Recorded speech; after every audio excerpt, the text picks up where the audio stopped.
Welcome to The Space, a video series designed to support teachers and leaders in building brain-friendly classrooms so that all students can learn in deep and joyful ways. I'm Dr. Robert Dillon. I'm Rebecca Hare.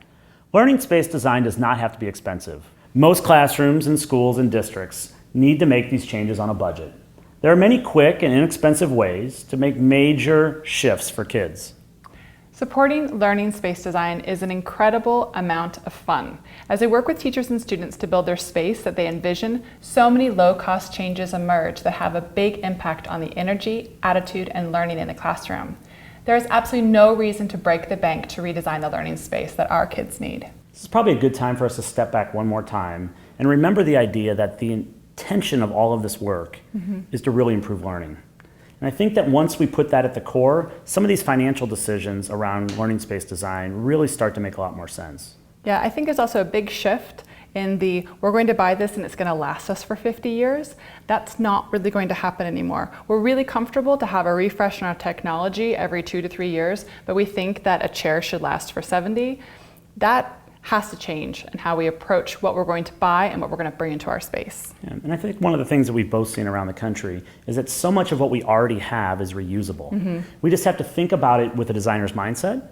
We have to think about it in a way that how can this enable learning and that collaboration and creativity we've been talking about all along. Exactly. We've dug through janitor's closets before looking for stools for spaces.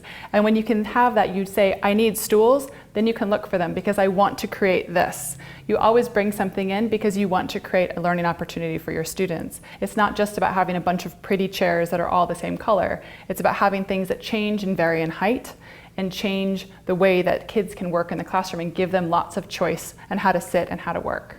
Yeah, you also have to be able to say no. Yeah. I think that PTOs and community members are always saying when they get excited about these type of projects, here we have an extra couch, here we have an extra chair. And sometimes you have to say no, that doesn't fit the learning that we have. And that's hard times for teachers to do, is to say no. And teachers have a hard time letting go of things because of this idea of scarcity. And that's why if you can think about your budget really thoughtfully, then you can say what is going to have the most impact on learning and then spend accordingly and test it out. And we have the theory based on that too. Yeah, one of the things we like to say is that spend 30% of your budget. Step up and say, let's put some things into the space that are different. Let kids interact with it. Stand back and see what they like and what they don't like. Then go ahead and buy another 40%.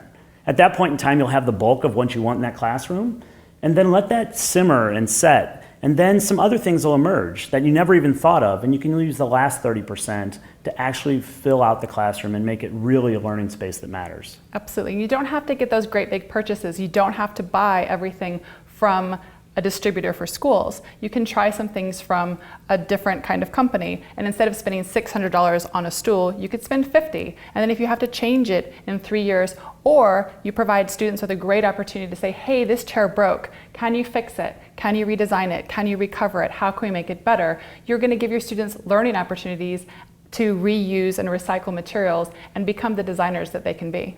Absolutely.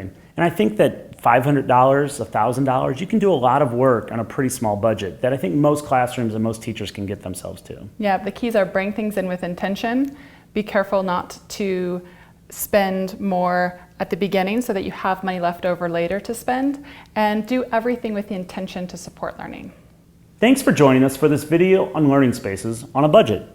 Our challenge to you is to think about something that you would spend for one student during the year, maybe an iPad. And instead of spending the $500 or $800 it would cost for that piece of technology, think about how you could transform your classroom with collaborative seating, small stools, or changing walls to be writable surfaces that would transform the learning for all students.